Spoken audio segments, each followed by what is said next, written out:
기대해 나에게 주신 하루를 때론 피곤하고 일어나기 싫고 널 깨우는 알람 소리에 짜증도 나겠지만 안녕하세요. 오늘도 푸른 말씀 김경호 목사입니다.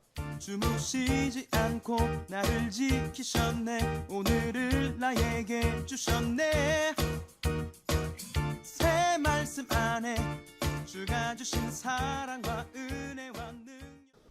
고난주간 다섯째 날 우리에게 주신 하나님 말씀은 요한복음 13장 4절에서 15절입니다.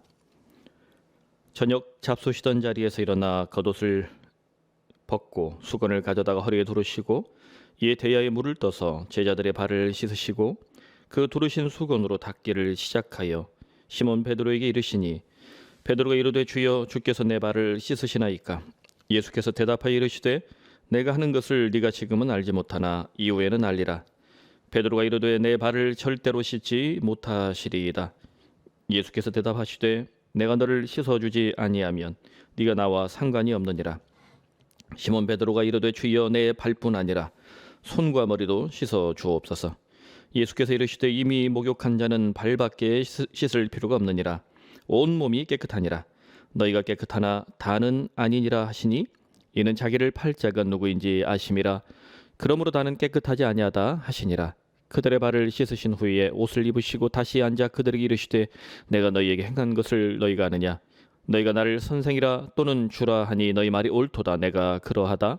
내가 주와 또는 선생이 되어 너희 발을 씻었으니 너희도 서로 발을 씻어주는 것이 옳으니라. 내가 너희에게 행한 것 같이 너희도 행하게 하려 하여 본을 보였노라. 아멘. 베드로의 세족식이라는 제목입니다. 톰 소여의 모험으로 잘 알려진 미국의 작가 마크 트웨인이 남긴 명문입니다. 만일 네가 갖고 있는 유일한 도구가 망치라면 너는 모든 문제를 못으로 관찰할 것이다. 이 말은 세계적인 투자가 워렌 버핏의 파트너인 찰리 멍거의 명언으로 더 유명해졌죠. 망치만 가진 사람은 모든 문제가 다 못으로 보인다. 사실 이 긴 문장을 축약하니까 훨씬 더 귀에 와닿지 않습니까? 망치만 가진 사람은 모든 문제가 다 못으로 보인다. 망치는 고정관념, 프레임, 틀에 박힌 사고와 같은 것들을 말합니다. 직업적으로, 경험적으로 망치는 자연스럽게 형성되는 특징이 있죠. 직장생활, 가정생활, 학교생활, 교회생활 등 인간이 경험하는 다양한 삶은 다양한 망치를 필요로 합니다. 그런데 한 가지 망치만 들고 있는 사람은 자신에게 익숙한 망치로 모든 것을 못처럼 때려박다가 결국 사고를 치게 됩니다. 오늘 본문에서 베드로가 마치 망치를 든 사람처럼 등장합니다. 그는 세족식을 하자는 예수님의 말씀을 듣지 않고 빡빡하게 버티고 오히려 예수님을 가르치려고 합니다. 베드로의 문제는 무엇일까요? 또한 예수님은 왜 세족식을 하려고 했을까요? 베드로와 예수님의 세족식을 통해서 오늘 우리에게 주시는 성경의 메시지는 무엇일까요? 우리 세 가지를 구별해서 나눠봅시다. 먼저 베드로의 문제는 무엇입니까? 예수님께서 세족식을 하실 때 거부한 것입니다. 언뜻 보면 베드로는 겸손하고 매너 있게 예수님을 대접한 것처럼 보일 수도 있습니다. 왜냐하면 당시 유대인들의 전통은 손님들의 발을 씻어주는 것이 주로 그 집의 하인들이, 낮은 자들이 하는 일이었기 때문입니다. 그래서 6절에 말합니다. 주여, 주께서 내 발을 씻으십니까? 깜짝 놀란 거죠. 이 말을 할 때까지 베드로의 본심은 아직 드러나지 않았습니다. 그런데 8절을 볼까요?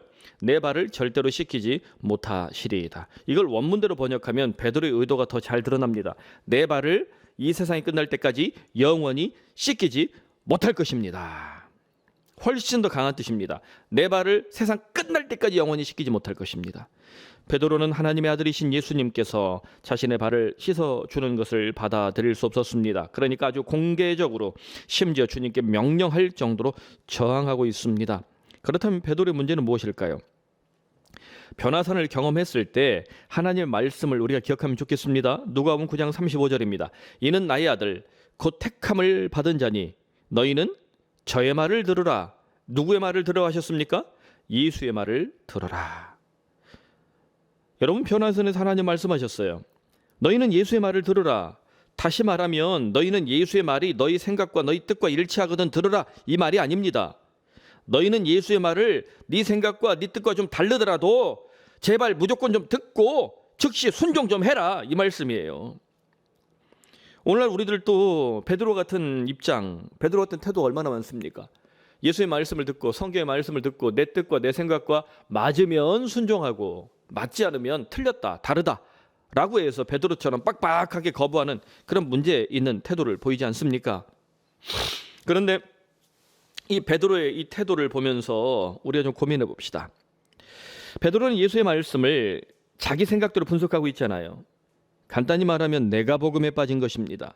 마태복음, 마가복음, 누가복음, 요한복음, 이 복음서인데 내가 만든 복음, 내가복음에 빠져버린 거예요. 사실 교회가 힘들고 어려울 때 보면 내가복음에 빠진 사람들 때문입니다. 내가 보니까, 내가 경험해 보니까 라떼는 말이야, 내 생각과 틀려서 이것 때문에 얼마나 힘든지 몰라요. 이런 사람들 만나면 정말 당회도 힘들고 교회도 힘들고 목회도 힘들고 여러분 인생도 힘듭니다. 심지어 베드로는 예수님께 명령할 정도로, 이게 말이 그렇지 영원히 하지 못할 것입니다, 하지 말라는 거예요. 간접적으로 명령할 정도로 베드로는 심히 교만한 상태로 보입니다. 영국의 신학자 맥거리의 해석이 상당히 적절한데요. 베드로는 예수 행동의 부자연스러움을 볼 수 있을 만큼 겸손했다, 여기까지는 좋아요. 그러나 아직도 자신의 주위에게 명령할 만큼 교만했다. 사실 이런 태도를 보여주는 베드로 같은 교인들이 얼마나 많습니까? 베드로 같은 목사들이 얼마나 많습니까? 겸손해 보이는데 주님께 명령을 하고 있어요. 우리는 베드로를 보면서 어떤 의구심이 듭니까? 베드로는 가이사랴 빌립보에서 신앙 고백을 했던 사람입니다. 여러분, 가이사랴 빌립보의 신앙 고백, 기독교 복음의 정말 황금률이에요. 기독교 신앙 고백의 정수입니다. 이 신앙 고백이 옳다, 그르다, 혹은 좋다, 싫다, 좋아요, 싫어요 이렇게 누를 게 아니라는 거예요. 제가 지난주 설교를, 고난주간 설교를 쭉 보다 보니까 요 설교에만 싫어요가 하나 들어있더라고요. 제가 깜짝 놀랐습니다. 우리 교인들 중에는 아니겠지, 외부에서 듣는 사람들도 많으니까. 근데 신앙 고백에 대해서 왜 싫어요가 붙을까요? 여러분, 이 신앙 고백은 내가 옳다, 내 생각과 맞아서 신앙 고백을 하고 내 뜻과 맞아서, 이게 아닙니다. 더 나아가 베드로는 변화산에서 예수님의 신비를 경험한 사람입니다. 그럼에도 불구하고 여전히 베드로는 자신의 손에 든 망치가 더 큰 사람으로 우리 앞에 서 있지 않아요. 심지어 다른 제자들은 예수님께서 야, 발 좀 씻자 할 때 그냥 발을 내밀었어요. 근데 베드로는 공개적으로 나는 안 하겠다고 버텼습니다. 이게 무슨 말입니까? 베드로 자신만 바르고 다른 제자는 그르다는 것입니다. 가끔 교회에서, 교회 이 어떤 신앙생활에 있어서, 교우 관계에 있어서, 교회 공동체에 있어서 이게 샤이하게 만들고 분위기 쎄하게 만들고 다른 사람들, 이런 이 공동체를 힘들게 만드는 사람들이 이런 태도들이 많습니다. 나는 바르고 내가 하는 것은 옳고 다른 건 좀 틀렸다는 식으로 하는 거예요. 내가 하는 기도 생활이 옳고 내가 하는 예배 생활이 옳고 이렇게 전도를 해야 되고 이렇게 신앙생활을 해야 된다는 식으로 사람들에게 이렇게 푸시를 하면 이게 문제가 될 수 있습니다. 교회 오래 다니고 정말 그런 사람들이 이런 태도를 보면 얼마나 힘들어요. 사실 베드로의 모습이 얼마나 교만하고 미숙합니까? 교만하고 미숙한 것입니다. 여러분, 오늘날 우리는 이 모습을 보면서 성숙한 그리스도인이 되는 것이 얼마나 어려운가 다시 한번 뼈저리게 느껴야 합니다. 우리들도 이런 태도들을 그렇게 보이고 있기 때문이에요. 교회 오래 다닌다고, 또 성경 많이 읽었다고, 설교를 많이 들었다고, 성경 공부를 많이 했다고 하는데 이상하게 미신적이거나 이상하게 인격과 성격이 꼬여 있거나 비양심적인 신자들이 얼마나 많습니까? 그렇다면 어떻게 우리는 베드로의 교만을 극복할 수 있을까요? 예수님의 세족식을 기억하고 순종하면 됩니다. 주님은 베드로에게 돌직구를 던졌습니다. 8절 후반절인데요. 내가 너를 씻어주지 아니하면 네가 나와 상관이 없느니라. 네가 나와 상관이 없다. 이거는 좀 거룩한 과장법 같은데요. 마치 엄마가 말 안 듣는 자녀에게 하는 과장된 말처럼 들립니다. 얘, 너 그렇게 말 안 들으면 엄마 자식 아니야. 또 아빠가 말 안 듣는 아들한테 야, 집 나가. 그럼 진짜 집 나가요. 아니잖아요. 아빠 잘못했어요. 엄마 미안해요. 하면서 자신의 행동을 고치잖아요. 예수님이 이런 거룩한 과장법을 통해서 베드로를 설득하고 계시는 겁니다. 다시 말하면 베드로가 수제자고 굉장한 사람인데 마치 어린아이처럼 어린아이 같은 모습들을 보이고 있으니까 이제 예수님이 설득하시는 거예요. 베드로 네가 거부해도 나는 너의 발을 반드시 씻어줄 거야. 이게 바로 예수님의 태도예요. 예수님은 베드로의 미숙함을 당신의 통큰 사랑으로 해결하십니다. 결국 베드로는 어떻게 됩니까? 9절에 주여 내 발뿐 아니라 손과 머리도 씻겨 주옵소서. 예수님이 네가 나와 상관없다. 내가 너를 사랑하지 않는 거니? 너는 나를 사랑하지 않는 거지. 이 말이에요. 우리 서로 사랑하지 않는 거니? 그 말 앞에서 베드로가 내가 너를 사랑한다라는 예수님의 이 간접적인 표현을 보고 내 발만 아니라 손과 머리도 씻어주세요. 반석이라는 이름 얼마나 단단합니까? 그런데 거리가 먼 깃털 같은 가벼운 베드로의 모습이 얼마나 웃깁니까? 하지만 주님은 한심한 행동을 하는 베드로에게 죄 사함에 관한 고귀한 진리를 10절에 말씀하십니다. 이미 목욕한 자는 발밖에 씻을 필요가 없느니라. 너는 이미 온몸이 깨끗한 사람이다. 베드로와 제자들이 이미 목욕한 자들입니다. 다시 말하면 예수님의 은혜로 이미 죄 사함을 받은 자들이라는 말씀입니다. 여러분들도 예수님을 믿습니까? 예수님 나의 구주임을 믿습니까? 주님께서 십자가에 달리셔서 나의 죄와 모든 문제를 해결해 주심을 여러분 믿고 주님을 기대하십니까? 그래 주님과 함께 한평생 살아가며 주님께 충성할 것을 여러분 세례를 받으며 또 신앙생활을 하며 또 성경공부를 하며 제자훈련을 하며 주님 앞 결단하셨습니까? 이 신앙을 고백하셨습니까? 그렇다면 우리는 이미 목욕한 자들입니다. 앞으로 어떻게 살아야 됩니까? 발을 씻으며 살라는 주님의 말씀을 잊지 마십시오. 죄를 또 짓거나 더 짓는 인생이 아니라 죄를 덜 짓는 인생이 되라는 말씀입니다. 예수님께 나와 죄의 사함을 받을 수 있는 인생이 되었습니다. 믿습니까? 더 나아가 앞으로 너희들도 나처럼 타인의 발을, 죄인들의 발을 씻겨주는 사랑의 목회자, 섬기는 목회자가 되라고 주님 말씀하십니다. 주님은 세족식을 마치시고 그 교훈을 대놓고 14절 15절에 강조하셨습니다. 내가 주와 또는 선생이 되어 너희 발을 씻었으니 너희도 서로 발을 씻어주는 것이 옳으니라. 내가 너희에게 행한 것 같이 너희도 행하게 하려 하여 본을 보였노라. 내가 너희에게 행한 것 같이 너희도 이렇게 발을 씻는 자가 되게 하려고 내가 모범을 보였다. 여러분 세족식을 통해서 베드로는 자신의 손에 든 망치를 보게 되었습니다. 세족식을 통해서 베드로는 죄 사함의 의미를 발견하게 되었습니다. 세족식을 통해서 베드로는 서로 사랑하고 서로 섬기는 성도의 삶을 배우게 되었습니다. 무엇보다 세족식을 통해서 베드로는 예수님을 바르게 보게 되었고 예수님의 말씀을 듣고 순종하게 되었습니다. 결론적으로 베드로는 변화산에서 경험했던 바로 그 은혜를 회복한 것입니다. 누가복음 9장 36절에 베드로와 제자들 눈에 뭐만 보였어요? 오직 예수만 보이더라. 할렐루야. 오직 예수만 보이더라. 그러므로 고난주간을 보내며 성금요일에 여러분은 무엇을 보고 계십니까? 우리 푸른 사랑의 교회가 성금요일에는 애찬식을 주로 합니다. 혹시 여러분 가족들 간에 서로 사랑의 회복이 필요하다면, 정말 자녀들을 위한 간절한 기도가 필요하다면, 정말 하나님께서 내 자녀를, 우리 부모를 정말 힘있게 붙잡아 주시고 회복시켜 주시기를 바랄 때 세족식을 애찬식과 함께 진행하신다면 훨씬 더 의미가 있을 것입니다. 우리 모두 오직 예수만 바라보는 가정, 그리고 교회가 되어서 세족식의 주인공, 또 애찬식의 주인공, 주님께서 부르시는 이 은총의 주인공이 되기를 간절히 소원합니다. 말씀 맺습니다. 미추강의 운전수 히틀러를 저항하다 순교한 본 회포 목사님은 독일에 배출한 천재적인 신학자이자 행동하는 목회자였습니다. 17살에 튜빙겐 대학에서 신학을 공부하기 시작했고 21살에 박사학위를 받았으니 얼마나 대단한 천재입니까? 그리고 24살에 교수가 될 정도로 탁월한 인물이었습니다. 그가 핑켄발대 신학교 학장으로 섬길 때 이야기를 담았는데 학생들과 함께 공동생활을 했다는 거예요. 그리고 성도의 공동생활이라는 책을 집필을 했습니다. 그가 이 책에서 외치는 이 거룩한 이상에 대한 글이 참 도전적이고 오늘날 한국 교회에, 오늘날 정말 내 생각과 내 틀, 손에 망치만 들고 있는 많은 교인들에게, 목사들에게 정말 유익합니다. 한번 들어보십시오. 기독교 공동체의 가장 치명적인 적은 거룩한 이상이다.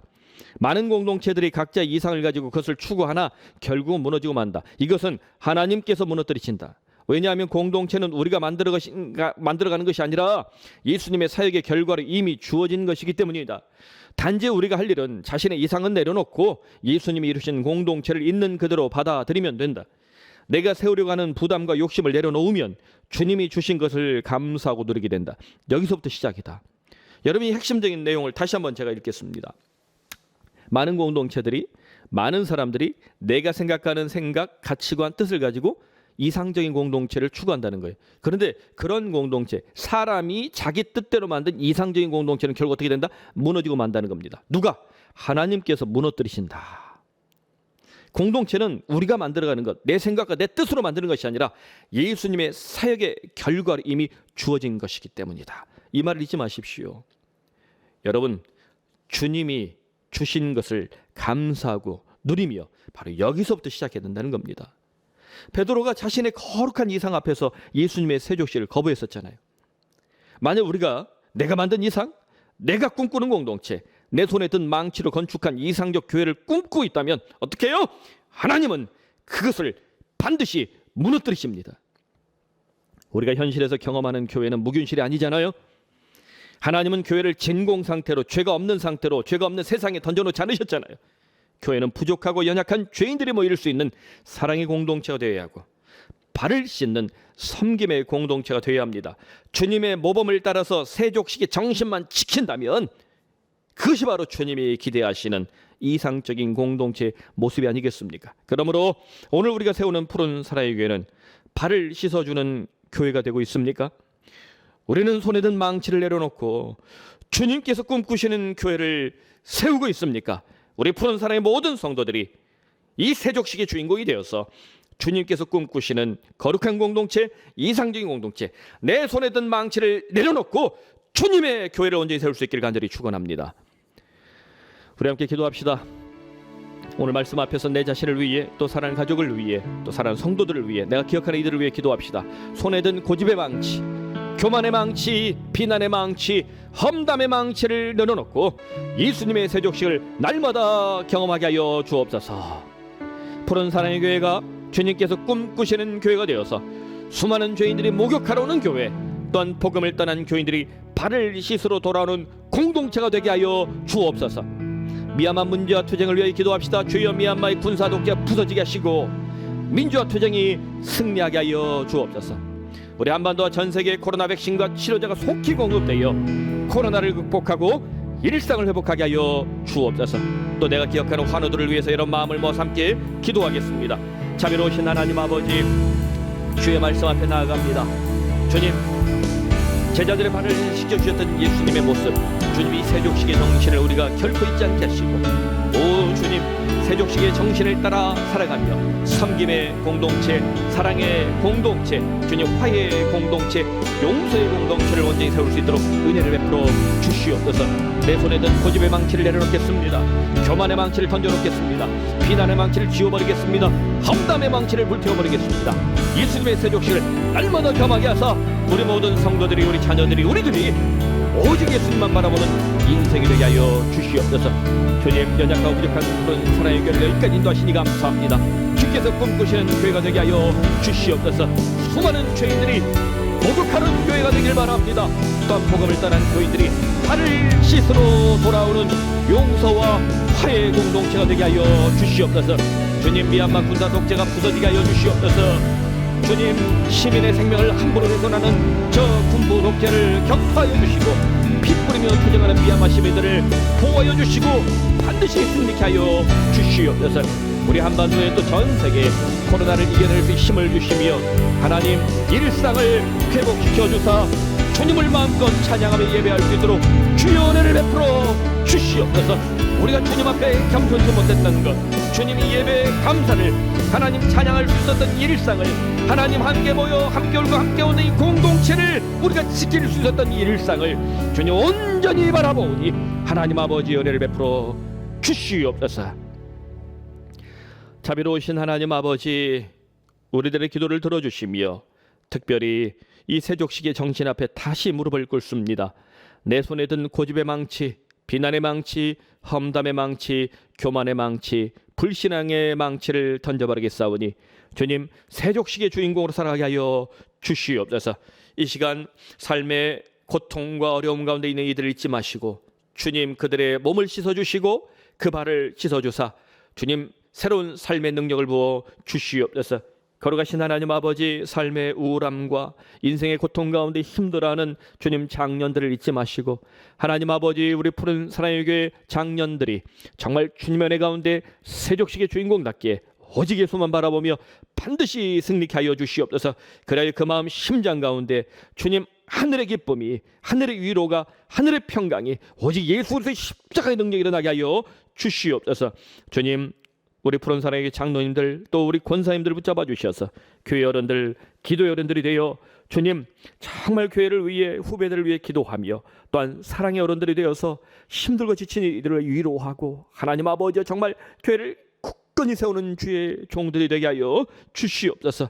어린 아들이 있습니다. 특장의 치료를 받고 있지만 하나님 주께서 귀한 가정을 주셨고 귀한 부모를 주셨으니 주님이 이 한계를 극복하고 하나님께서 부어주시는 놀라운 은혜를 정말 그 인생을 살아갈 줄 믿사오니 주님 압도하는 은혜를 그 가정에 부어 주시옵소서. 주님, 암으로 투병하며 여러 가지 질병으로 투병하는 주님 청년, 장년, 노년들을 잊지 마시고 주여 치료의 광선을 부어 주시옵소서. 하나님 아버지 그 연약한 부위마다 세족식의 은혜로 씻어주시고 하나님 아버지여 고쳐주시고 주님 은혜를 베풀어 주시옵소서. 예수님의 이름으로 기도드립니다. 아멘.